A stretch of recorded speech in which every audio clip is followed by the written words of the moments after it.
یہ صدائے حریت جموں کشمیر ہے۔ کشمیر اپ ڈیٹ کے ساتھ ابن سلام۔ مقبوضہ کشمیر کی صورتحال میں ذرا بھی بہتری نہیں آئی ہے۔ وادی کشمیر اور جموں خطے کے علاقوں میں آج 52ویں روز بھی نظام زندگی ٹھپ رہا۔ کاروباری سرگرمیاں مفلوج ہیں اور ٹریفک معطل۔ موبائل فون اور انٹرنیٹ سروسز بند ہیں، جبکہ مقبوضہ وادی کے تمام 10 جبکہ جموں خطے کے 5 اضلاع کے اسکولوں میں طلبہ کی حاضری آج بھی نہ ہونے کے برابر تھی۔ محاصرے کی وجہ سے ان اضلاع کا ایک دوسرے کے ساتھ زمینی رابطہ بھی بری طرح متاثر ہے۔ دریاسنا حریت کارکنوں نے پوسٹرز اور پمفلٹس کے ذریعے اپنے اس عزم کو دہرایا ہے کہ وہ کشمیریوں کو غلام بنانے کے ہندوتوا کے عزائم کو قطعاً کامیاب نہیں ہونے دیں گے۔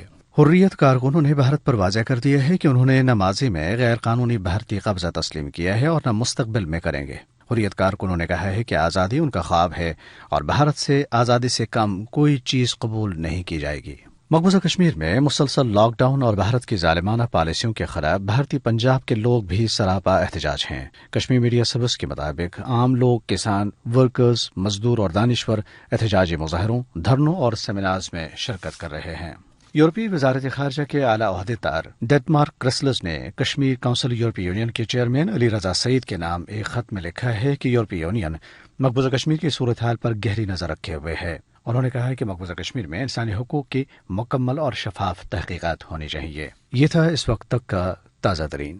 گزشتہ 52 روز سے بھارتی سامراج محصور کشمیریوں کو حق خودارادیت کے مطالبے سے باز رکھنے کے لیے ظلم و جبر کا ہر ہتھ کنڈا استعمال کر رہا ہے، لیکن غیور اور بہادر کشمیری بھارتی جبر کا ڈٹ کر مقابلہ کر رہے ہیں اور ان کے پائی استقلال میں کوئی لغزش نہیں آئی۔ کشمیریوں کے جذبہ حریت اور قابض فورسز کے جابرانہ ہتھ کنڈوں کے حوالے سے سنتے ہیں مسلم خواتین مرکز کے وائس چیئرمین اور حریت رہنما راجہ خادم حسین کی بات چیت۔ مقبوضہ کشمیر کے عوام نے جس دلیری اور بہادری سے بھارتی افواج اور ان کی ریاستی دہشت گردی کا مقابلہ کیا، وہ پوری دنیا میں بسنے والے مہذب انسانوں کے لیے چشم کشا ہے۔ ریاست جموں کشمیر کے لوگوں کے جذبہ حریت کو ختم کرنے کے لیے ہندوستانی فورسز نت نئے حربے آزما رہے ہیں۔ نوجوانوں پہ بے پناہ مظالم ڈھائے جا رہے ہیں۔ 5 اگست سے لے کر آج تک ہزاروں کی تعداد میں نوجوانوں کو گرفتار کیا جا چکا ہے۔ سینکڑوں کی تعداد میں نوجوانوں کو پیلٹ گن سے شکار کیا گیا ہے۔